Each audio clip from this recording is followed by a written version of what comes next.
In the second installment of my vintage pattern collection, the 1950s will be featured. The first patterns in the 1950s pattern collection are from Advanced Pattern. And this is one of my favorite patterns. I love this. And this is something that I've been considering making sometime towards the end of the year. And I just love the balloon effect on the sleeves here, and the scalloped look, and the Peter Pan collar. And the one drawback is that it's got tape around the perimeter of the envelope, so that takes away from the integrity of the cover. But nonetheless, this is a great pattern. The next pattern is for shawls, and you've got 5 styles here. I love that. And you have one with a collar. Another way that you can wear it is a V-neck and belted, or just simply over the shoulders. And you have the ruffles there. And the next is for a blouse, cape, and pencil skirt. And I love this pattern here. And the next is a robe or a house dress pattern. The next is a dress pattern. And so you have a plain version, or you have one with the fishtail on the bottom. The next is another dress pattern. You have the bolero jacket. The next is a structured dress. And then you have a dress for a young girl.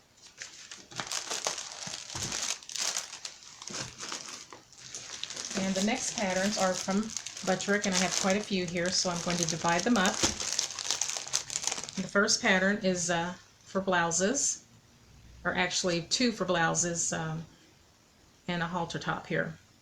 But the first, you have the ties are on the shoulder, and then you have the buttons on the shoulder, and then it's the halter top. And the next pattern is a maxi coat dress, and I just love this pattern. It's haltered, and you have the deep pockets there, buttons down the front. The next pattern is a box coat, and I just love this. You have the bracelet sleeves, and of course the sleeves can be turned up, and this would be great in a black velvet fabric. And the next is another halter dress, and then you have the capelet there. And next you have an apron or a house dress, and of course someone left liner notes there. This is one of my favorite dresses in this brand. I just love this. The next is a dress, bolero jacket, or an overskirt. Love that. The next is a little girl's dress. And then I have another dress here. And I didn't bother about doing a photocopy of the cover. I just left it as is. And of course you can see where it's torn, and it's disintegrated around the edges here. And the next pattern is another dress pattern. And I love how that scoops on the back there. And this is a costume pattern. And this is taking from the Victorian age. I just love that. The next is a suit pattern. I just love that, and love how that tapers in the waist, and the effect here around the décolleté. And then this is a dress pattern. Of course, there's more liner notes on this one here. And these patterns came together, so that's why I keep them together in the same package. And the next is a summer outfit, and this is for pedal pushers, or what we would call capris. And then you have shorts. And here is a Marilyn Monroe style dress. And of course you have a bolero jacket there. And we'll put those over there. And here's another dress, and of course this ties on the back. And this pattern did not come with an envelope, so I just put it in the 6x9 manila envelope, and then I just put a photocopy from the instruction sheet.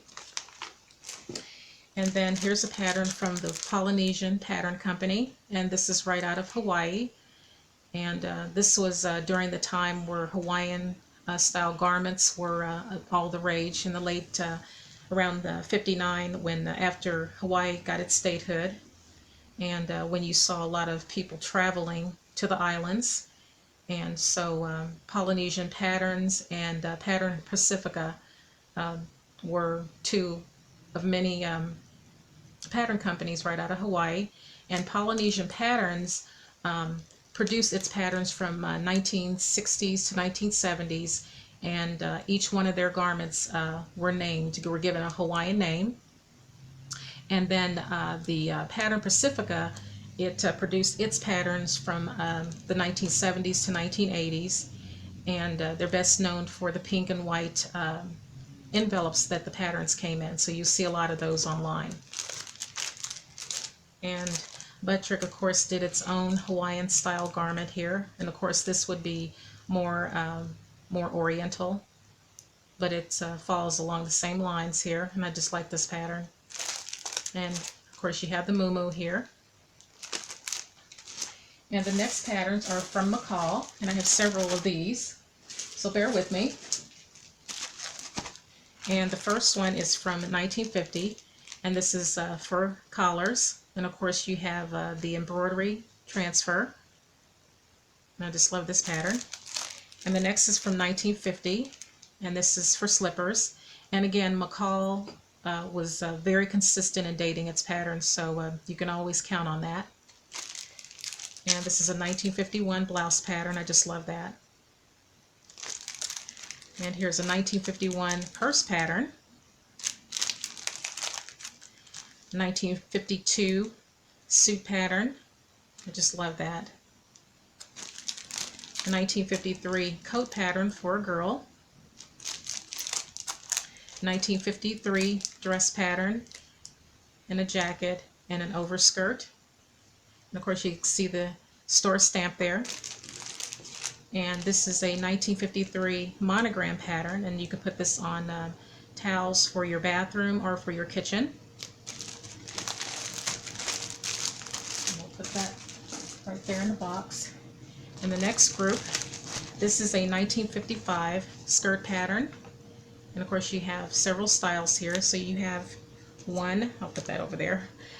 You have the fishtail, and you have the pencil skirt, and then of course you have the skirt here with the pleats in the back with the flap over it and buttons. I'll go ahead and put that back on here, so we'll have that for next time. And the next is the newest addition to my collection. It's a blouse pattern from 1955, and of course it's got a store stamp there, and I still have the original purchase order there, receipt. It's a great pattern. The next pattern is from 1956, and of course this is a dress pattern, and I love the sleeves on there.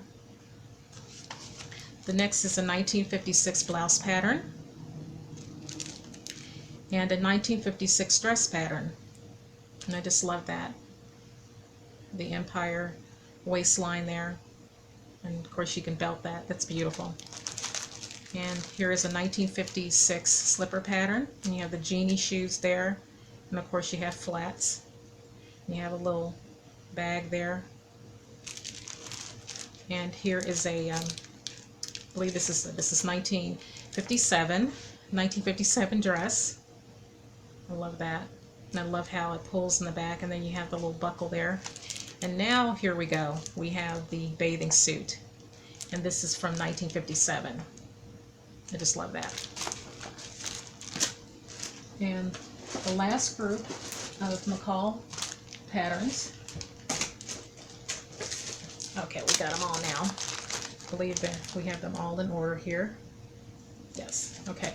This is a 1957 dress, and of course this style was very popular in the 1980s, so you saw a lot of balloon sleeves in everyday dresses, and especially in wedding gowns and evening gowns. So that's a great dress. Love that. And this is a 1957 suit pattern, and I'm currently making this suit here, and I was going to make the jacket and make a pair of slacks, but now I've decided to go ahead and make the skirt, so it'll be a three-piece ensemble. So it'll have the jacket, skirt, and pants. And the next pattern here is from 1958, and this is a skirt pattern. And you have the pencil skirt, and of course you've got a skirt here with panels here and with the pleating in the front. Of course it's got a store stamp. And here's a little row pattern for a little girl and boy. And here's a dress pattern. And this is, we'll start here. And this is a trapeze and shift dress pattern, 1958. I love that. Just love that. And you have the empire waist there. And now we're back to this. We have a dress here, and of course you have the little jacket there with the bracelet sleeves and the chiffon around the neck. That's just lovely. And someone decided they were going to do a little bit of drawing here, so you see a little overskirt there. So, and the next pattern is for a little girl, and this is 1959. And we'll move these here. And the next pattern is a doggy coat pattern, and this is from 1959, and I love this. I have two little darlings that this would really look good on, so this might be something that I'll consider doing this sometime this spring. The next pattern is from 1959, and you have a high-low dress. I love this. Just beautiful. And I love this here. And this is from 1959. I love this. And you have a little tail on the back of the dress. And of course you have the opera coat here.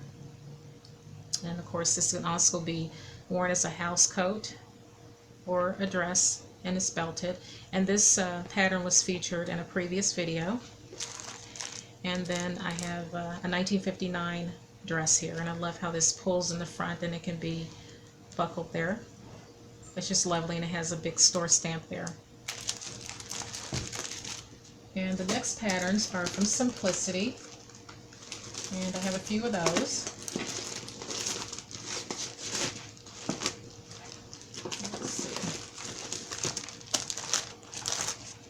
I've got one more here. I believe this is out of order, so we'll put that back in order. Okay. And the first pattern is a blouse pattern, and this is from 1956.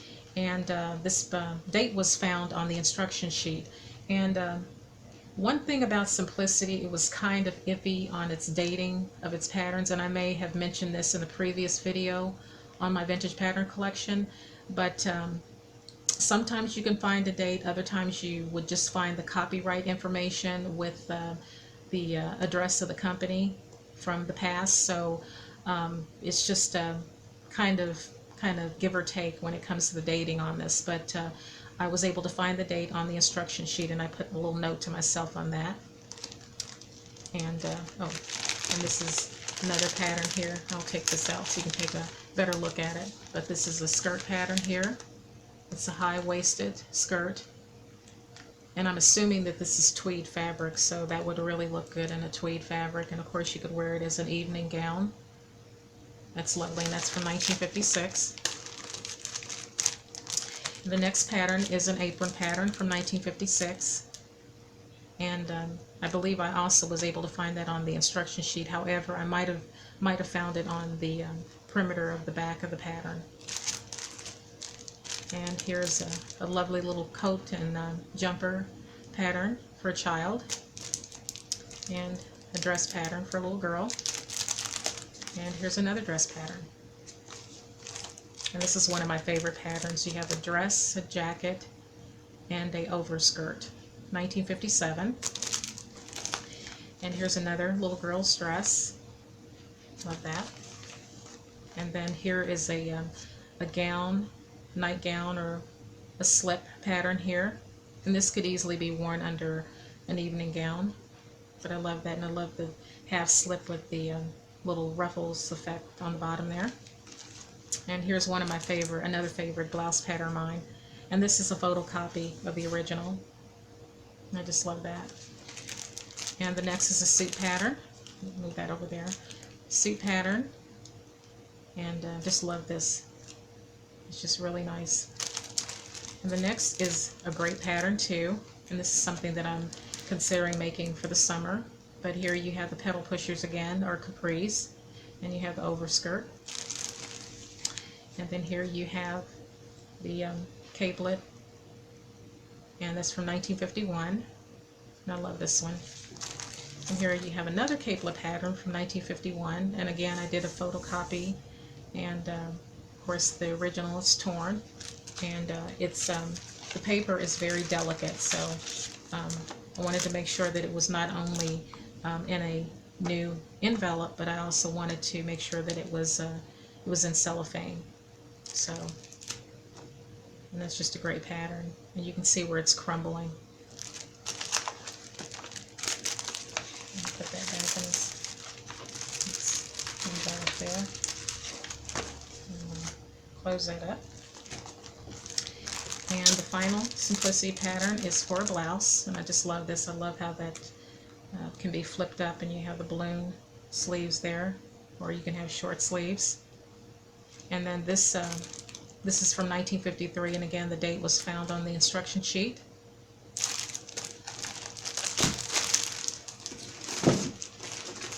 And let's see. Okay, we have the Vogue patterns, and the first one is from 1959. We'll just go with this one. This is a skirt pattern, and of course it's got the high waist, and you have the buckle there, and of course you have a shawl that can be worn over it. And this too is a 1959 dress pattern from Vogue. Just love that. And then here's another Vogue pattern. Very stylish. And I love this coat here. And it's got the slits on the side. And it can be worn long, or it can be 3/4 inch, or it can be even shorter. I love that. And let's see, here we go. We'll go this way. This is from 1950. I love this. This is a vest pattern. And the next is another box coat pattern. And it's 1951. And here you have a shoulder pad pattern, 1957. Of course you can see where it's disintegrating here in the corner. And the next pattern is for collars, scarf, belt, and cuffs. It's 1954. And here you have a 1954 robe or dress pattern, or it could be a house coat. Now, again, as you've seen with the Simplicity, here was another example where Vogue was kind of iffy on its dating of patterns as well. However, you did see some dating, as you see now, in the 50s and 60s, but then, you know, you just, as I said before in the previous video, you have to go looking for the dating on the pattern, or just count on the style of garment on the cover. And the last pattern here is for a suit, and that's great. So this concludes my video for the 1950s pattern collection, and now it's on to the 1960s. I hope you enjoyed this, and we'll see you in the next video. Take care. Bye-bye.